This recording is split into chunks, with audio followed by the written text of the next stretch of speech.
Assalamualaikum warahmatullahi wabarakatuh. Mohon izin Ibu Atalin selaku pengajar mata kuliah ilmu ukur tanah dan pemetaan.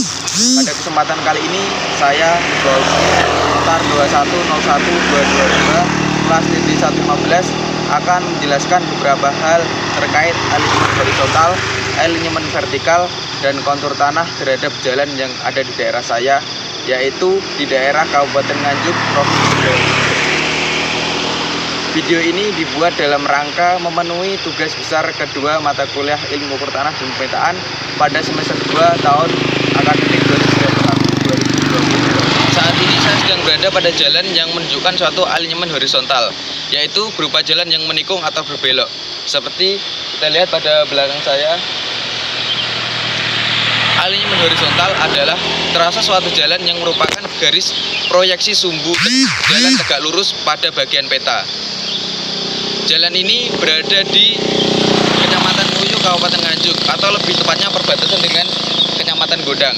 Jadi jalan ini adalah jalan satu-satunya yang menghubungkan antara Kecamatan Gondang yang berada di selatan dan Kecamatan Nguyu yang berada di utara. Jadi arus lalu lintas saat ini terpantau ramai lancar dan kendaraan yang melintas didominasi oleh kendaraan roda 2 yang melintas menuju ke Kecamatan Gondang. Karena di Kecamatan Gondang lebih banyak sekolah-sekolah. Jadi para penduduk di Kecamatan Nguyu banyak yang beraktivitas di Kecamatan Gondang. Kondisi arus lalu lintas di sini biasanya tinggi di waktu pagi atau di waktu jam-jam sekolah, dan di waktu sore atau di waktu jam-jam pulang sekolah. Kondisi jalan di tempat saya sekarang ini berada pada daerah yang lumayan tinggi. Jadi apabila digambarkan pada suatu peta kontur tanah, maka akan menunjukkan kerapatan garis yang cukup rapat. Lalu bagaimana sih suatu jalan yang menunjukkan suatu alignment vertikal?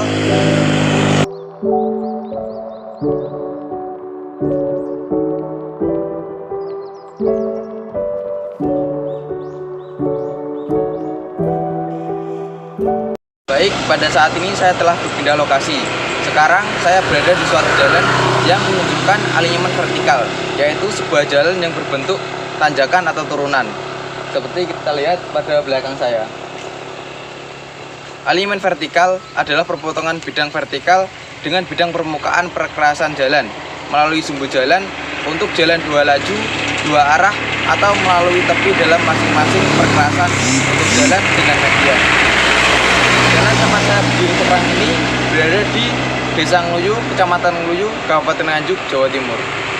Lalu lintas di jalan ini terlihat agak sepi, atau kadang pada saat jam-jam berangkat sekolah itu ramai lancar. Jadi area jalan ini termasuk berada pada daerah yang relatif curam sebab kondisi jalan berbentuk tanjakan atau turunan seperti yang ada di belakang saya. Walaupun tingkat kecuramannya tidak terlalu tinggi atau signifikan, apabila digambarkan dalam suatu peta topografi garis kontur, maka akan memiliki tingkat kerapatan yang sedikit rapat. Kontur tanah merupakan suatu bentuk garis-garis khayal yang bersifat tertutup dan digunakan untuk menghubungkan tempat-tempat yang memiliki ketinggian yang sama. Dengan garis kontur ini dapat menggambarkan kondisi suatu wilayah yang sesungguhnya. Apakah termasuk daerah yang curam atau landai? Garis-garis yang digambarkan tersebut hanyalah bersifat khayal atau maya, sehingga tidak dapat ditemukan secara nyata di permukaan bumi. Berikut ini merupakan contoh dari suatu garis kontur. Alignment horizontal adalah trase suatu jalan yang merupakan garis proyeksi sumbu jalan tegak lurus pada bidang peta. Dalam pengertian yang lain juga disampaikan bahwa alinyemen vertikal adalah perpotongan antara bidang vertikal dengan sumbu jalan dalam suatu bentuk jalan raya yang dilalui kendaraan. Alinyemen horizontal ini digunakan dalam mendesain bentuk tikungan atau belokan di jalan raya. Dalam suatu alinyemen horizontal terdapat beberapa hal terkait, seperti adanya gaya sentrifugal, kemudian super elevasi, dan lengkung peralihan.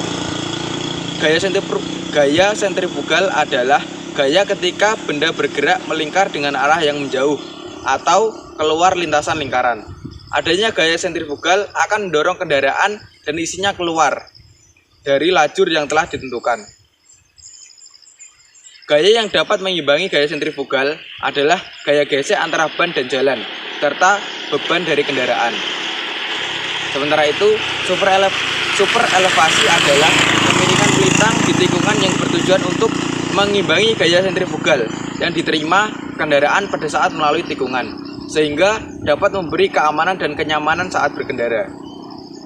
Kemudian, lengkung peralihan adalah lengkung yang disisipkan di antara bagian lurus jalan dan bagian lengkung jalan berjari-jari, berfungsi mengantisipasi perubahan alinyemen jalan dari bentuk lurus sampai ke bagian bentuk jalan berjari-jari, sehingga gaya sentrifugal yang bekerja terhadap kendaraan saat berjalan di tikungan berubah secara berangsur-angsur. Baik, selanjutnya adalah alinyemen vertikal.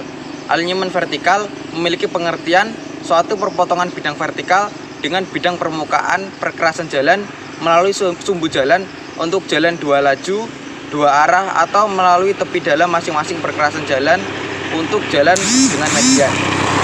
Dalam bentuk suatu jalan, alinyemen vertikal menyebutkan suatu tanjakan atau turunan jalan yang menjadi lintasan kendaraan.